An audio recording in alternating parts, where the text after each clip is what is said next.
3개월밖에 남지 않은 연극영화과 수시 입시하고 아직 5개월 정도 남아있는 연영과 정시를 최대한 잘 보기 위해서 어떤 준비를 해야 되는지 구체적으로 팁에 대해서 알려드리겠습니다. 연영과에서 교수와 학과장으로 재직했던 사람으로서 수시 입시 심사만 12년 정도 심사를 직접 했던 사람입니다.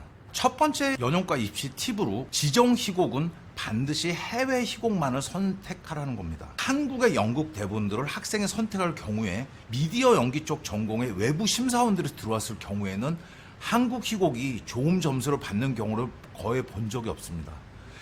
이거는 국내 희곡에 문제가 있다는 뜻이 전혀 아니라 연극 전공이 아닌 외부 심사원들의 경우, 즉 영화 전공이거나 촬영 전공이거나 다른 분야의 전공일 경우에 국내 희곡을 접한 적이 거의 없을 확률이 높기 때문에 이 경우에 국내 희곡을 지정 대사로 하게 되면 심사위원에 따라서는 그렇게 좋은 점수를 안 주는 경우를 저는 많이 본 적이 있습니다. 가급적이면 국내 희곡보다는 상대적으로 훨씬 잘 알려진 안톤 체홉의 지정 대사, 뭐 세자매라든지 갈매기라든지 아니면 셰익스피어 브레이트 작품을 하는 것이 훨씬 낫다는 겁니다. 두 번째로 여러분이 연영과 입시를 잘 보기 위해서는 여러분이 지망하는 대학 홈페이지에 지금 당장 들어가서 현재 학과장이 누구인지 그리고 그 학과장의 교수의 경력을 조사하는 것이 필요합니다. 자, 왜 학과장이나 대표 학과 교수의 경력을 조사하는 게 중요할까요? 저 역시 상위권 대학의 학과장으로 5년 이상 재임하면서 제가 느낀 것은 연영과 입시의 최종 결정권은 학과장에 있다는 것입니다. 지정 희곡을 뭘로 선택할 것인가? 그리고 심사위원의 후보군 3배수로 심사위원을 학교 측에 제출하면 당일날 컴퓨터가 추첨을 해서 한 명이 오는 시스템이 많은데 이 심사위원 후보군을 선정한다라든지 아니면 2차 입시에서 최종 합격 연비로 결정하는 것은 전적으로 학과장의 재량입니다.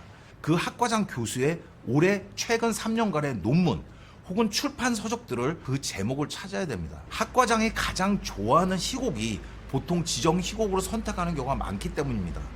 자, 학과장에 관심 있는 분야를 미리 연구하고 질의응답 시간에 혹시라도 그 질문이 나왔을 때 그 주제에 대해서 최대한 말을 많이 하는 것이 합격 확률을 3배로 높이는 길입니다. 질의응답을 잘해야 되는데 연극, 공연, 관람, 경험담을 말하는 것입니다. 다양한 연극, 공연을 관람했다는 것과 구체적으로 어떤 암흑의 배우, 연극 배우의 연기를 칭찬하는 것 자체가 가장 이상적입니다. 여기서 중요한 것은 대학로의 상업극, 즉 코미디 연극이나 이런 것들을 말씀드리는 게 아니라 국립극단에서 현재 하고 있는, 매달 하고 있는 고전 연극들, 가급적이면 이런 고전 연극, 자, 뮤지컬이 아닌 고전 연극들을 반드시 관람하고 이를 설명하는 게 연영과 질의응답에서 높은 점수를 받을 수 있는 요령입니다. 특정 연극에 대한 언급도 좋은 점수를 받게 할 수 있습니다. 단 여기서 특정한 연극 배우에 대한 평이라든지 언급은 심사위원의 각자의 호불호가 갈리기 때문에 이런 것은 삼가하는 게 좋습니다. 자, 중요한 건 고전 연극에 대한 평 혹은 고전 연극에 대한 열정을 여러분들이 일부라도 보여주게 된다면 심사위원의 70%를 차지하는 연극 전공 교수 심사위원분들은 여러분에게 높은 점수를 줄 가능성이 높습니다. 지금 현재 저의 연기 스튜디오에 입시생들, 늦은 나이에 입시를 도전하는, 심지어 저번 달에 등록한 학생들도 지금 빠른 시간 내로 연기력이 나아지고 있습니다. 그렇기 때문에 여러분들도 이런 팁을 먼저 기억하시고 연영과 입시를 준비한다면 여러분은 좋은 결과를 얻어낼 수 있을 것입니다.